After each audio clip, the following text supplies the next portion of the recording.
she was a young woman. She was a young woman. And the whole nature of this story here, just seeing that made me go back and read, and as I was looking at that, it just made it so powerful that there was two people that had to exhibit a great deal of faith here. And that was Elijah, because he was sent out of Israel, Zidon or Sidon. You can spell it with a Z-I-D-O-N or S-I-D-O-N. We're way up on the coast, outside of the borders of Israel. That was a Gentile stronghold. And so God was sending him from down there in Israel. Here he was, a prophet to Israel, and God sending him up there, and to a widow. Now, maybe he thought, maybe this is going to be a rich widow or something. How's she going to take care of me? I don't know. But he soon found out when he got up there that wasn't the case. But then the really, really powerful faith had to be of the woman who was going to take her last morsel of food, not just for her, but her child, and give it to a stranger. What a story. What a story. And before we even get to the story about how the ravens fed. Now, he had already been miraculously fed by the ravens and stuff, so it wasn't nothing new to Elijah in that sense, but this was going to be totally new. And one thing, kind of a side note, as I was reading about the story, as I read the first part of the scripture, this commentary I look at that's put out by David Guzik, it said that this little story here, it says, a little boy, having read about this incident with his widowed mother one wintry night, we're talking about where the ravens came and fed Elijah, said he read this story with his widowed mother one wintry night as they sat in a fireless room beside a bare table.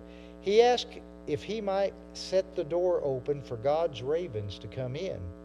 He was so sure that they must be on their way. It said, this was a German town, it said the Burgermeister. I don't know if you ever saw the little cartoon or the animated deal,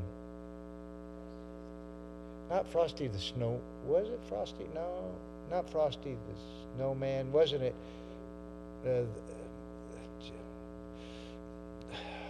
Where Kris Kringle and stuff, it's what, I forget what. Is it Rudolph? Yeah, is it Rudolph, not Frosty, Rudolph. It's Rudolph? Okay. No, it's not Rudolph. It's not Rudolph. No, it's the one where Fred Astaire is doing the talking on it. It's not Rudolph. Okay. Anyway, they got the Burgermeister Burger on that particular card. But anyway, this Burgermeister is like a magistrate over a town, like a mayor or something. Somebody's going to be looking this up, aren't they? Okay. I'm surprised Lorena hasn't got hers out yet. It is not Rudolph, but anyway, it says the Santa Claus is coming to town. Aha, I knew it was a different one than that. We said two women's wrong on this one. Okay. Oh, I know. You thought it was the other, but yes, you were. You didn't think it was Rudolph. I know it. Okay, back to the story. It said they opened the doors opened. The Burgermeister of the German town passing by was attracted by the sight of the open door and entered, inquiring why the door was open. When he learned the reason, he said, I will be God's raven and relieve their need then and afterwards. I mean, again, now this is a story someone wrote down. I assume it's true. I don't know it's true, but just think about it. The faith of a little boy who said, Mama, let's let God take care of us. He thought it'd be by the birds, but it was by somebody else. God did take care of them. All right. This region of Sidon, by the way, I want you to look in chapter 16 here for a moment. Back up to chapter 16, and it says, I'm looking about verses 29 or 30 here.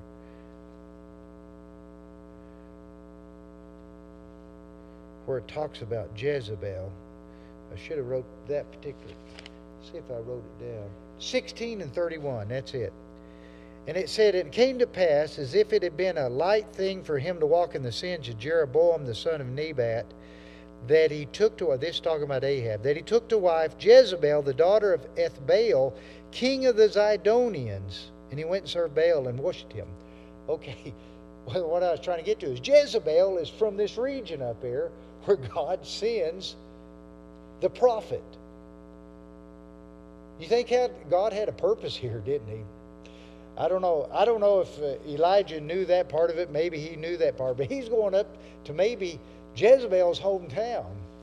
Hometown area anyway, to be up there. All right. Now let's get down and we'll look into verse 9, starting in verse 9, and we'll read here. 17. No, we'll be in 17. We backed up to 16 just to look to see where Jezebel. We're in 16. We're in 17, verse 9. Lorena, you want to start off reading there? Arise, get thee to Zarephath, which belongeth to Sidon, and dwell there. Behold, I have commanded a widow woman there to sustain thee. Now, like I said, that he'd just been sustained by the ravens, so to him, okay, that's not any. He might have questioned within himself about going to Zidon. Why he could go up? Why couldn't he be in right there? But it said he had commanded a widow woman to sustain him. Well, when we get to that part of the story, we're going to find out the widow woman didn't know anything about this, as far as we can tell from what was written down. It doesn't appear that she did anyway. So when that little clip started, it said there were many widows in Israel, but God didn't send the prophet Elijah to any of them, but to one up in Zarephath. Jesus is speaking these words that's taken from Luke, and he's talking to some of these people around there because he's talking about a prophet doesn't have any honor in his own country. They wouldn't accept Jesus because they knew him. They said, well, that's just the son of the carpenter, and we know his brothers and sisters. He said, a prophet doesn't have any honor in his own country. He said, was it not written, or was there not many widows in Israel? But God didn't send Elijah to them. He sent him to this widow up here. And I think that kind of really agitated the people of the area. Like, oh yeah, you think we're not good enough, so you got to send him off to someone else? But that was taken from Luke. He commanded this widow according to verse 9. Let's go on to verse 10, Sister Sherry.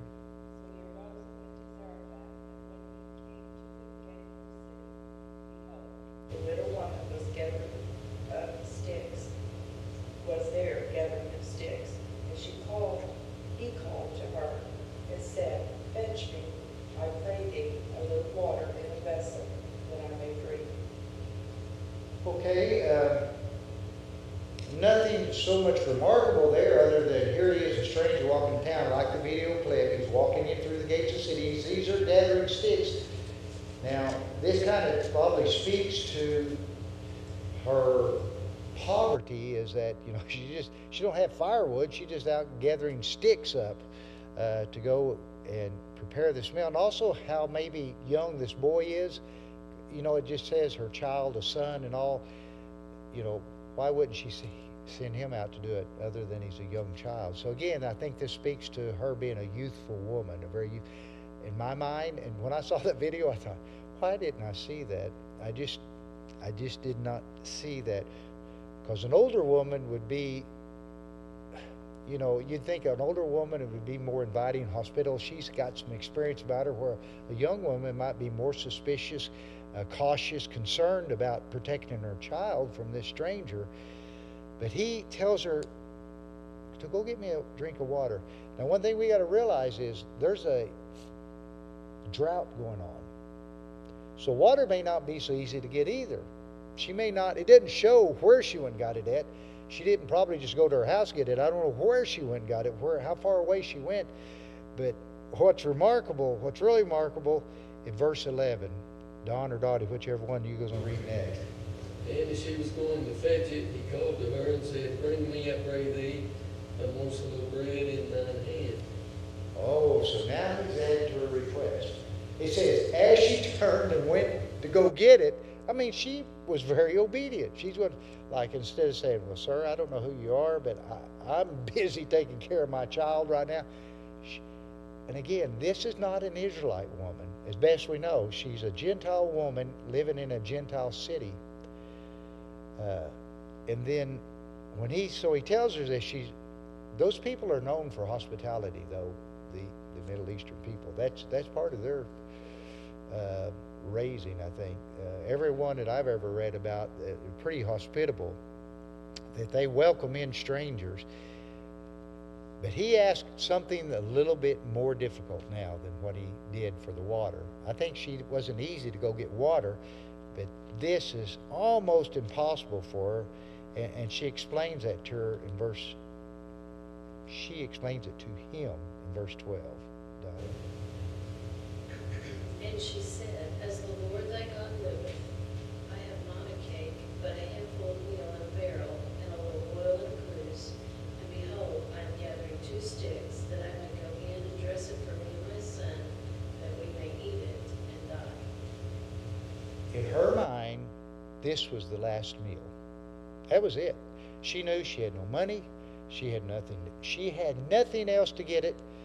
And I'm sure as she looked on her child that day, she had it set in her mind, well, this is the final meal.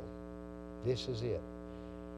I've never been in that situation. I don't know what it would be like. I know there are people in other places that have been there. But most of us here, we have the means somehow to get another meal. We just have it. So it's a little bit harder for us to, other than trying to visualize people that are in such great need as they are, to think about, she was just ready to die. But she was going to feed her child before she did. And I imagine her child was going to get the biggest share of that cake that she was going to make. So she just tells it to him very plainly. And then I think that 13, she probably, I don't know how, this probably took her aback. I would think if this would take me aback if somebody, after I'd explained the dire consequences, hey, I don't have enough for you, I'm sorry. What he says in 13, Brother Jared.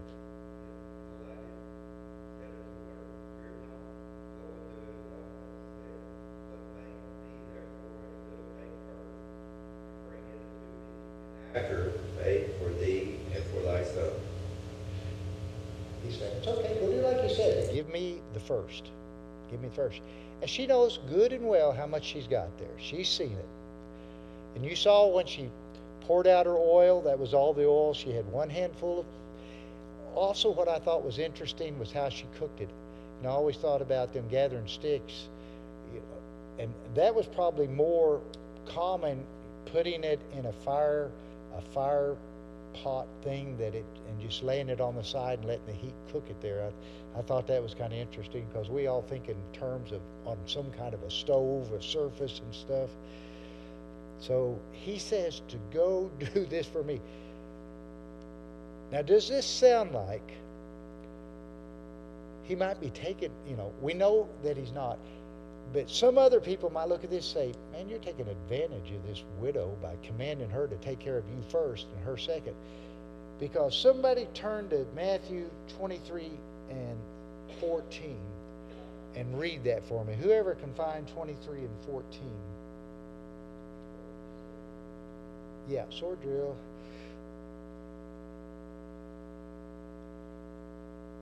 Woe unto you, scribes and Pharisees, hypocrites, for you devour widows' houses, and for a pretense make long prayer. Therefore you shall receive the greater damnation. There's all sorts of things he gets onto the Pharisees about.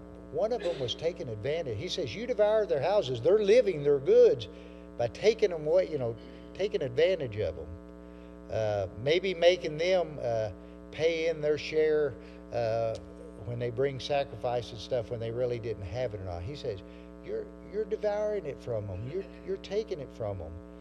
And in this case, here they got this prophet who's taken her last handful of meal, but he's not devouring her living because he gives her an assurance. Although, I don't know how much weight he might have assurance. How much weight do you think it would carry to her for what he says in verse 14? I guess, Frankie, it'd be your turn. Okay. For thus saith the Lord God of Israel, the barrel of meal shall not waste, neither shall the cruse of oil fail, until the day that the Lord sendeth rain upon the earth. You know, she didn't have any meal or no oil or nothing like that, and when she pushed the other one there, Right. She didn't go to that pot and suddenly it was full, did she? No. Now that would have been a different matter. And I read one comment said, well, why didn't God just give her a whole barrel full of stuff right up front? He said, well, you think what would happen if other people in the town found out? They might come and steal it from her. You know, she didn't have enough to take care of herself. It says, this Guzik said, this was certainly putting the widow's faith to an extraordinary trial, to take and to give to a stranger of whom she knew nothing the small pittance requisite to keep her child from perishing was just too much to be expected for most of us. Spurgeon writes this. He said, God indeed chose this woman, but he chose her for more than a miracle. He chose her for service. The choice of this woman, while it brought such blessedness to her, involved service. Also, to me, it involved sacrifice.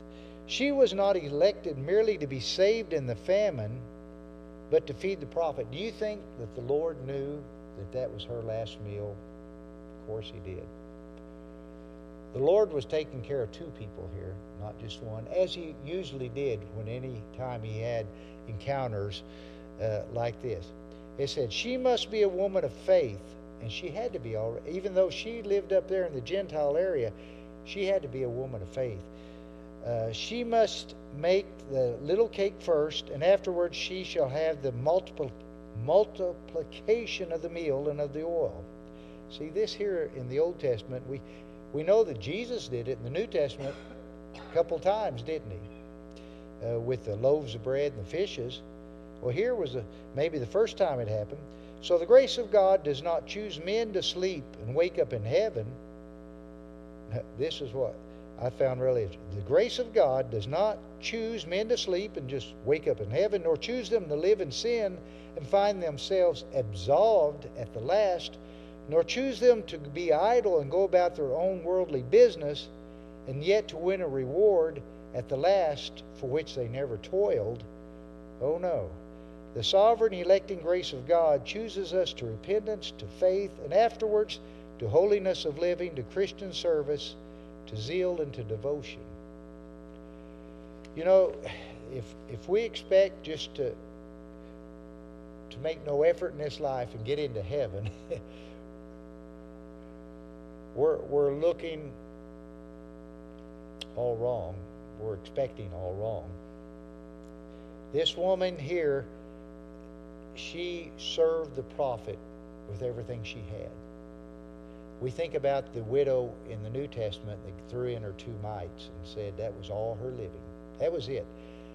I wonder when she went back home if suddenly she didn't find some under the bed or somewhere else. You know, it doesn't tell us anymore about that story. Jesus knew that she cast in all she had, just as this widow brought out all she had and really presented it to God, God's man. So she did a very remarkable thing, and I think that God knew her faith before Elijah ever got there. He knew what kind of woman she was, and she sent him there to help her out. Now she was helping Elijah, but he was helping her.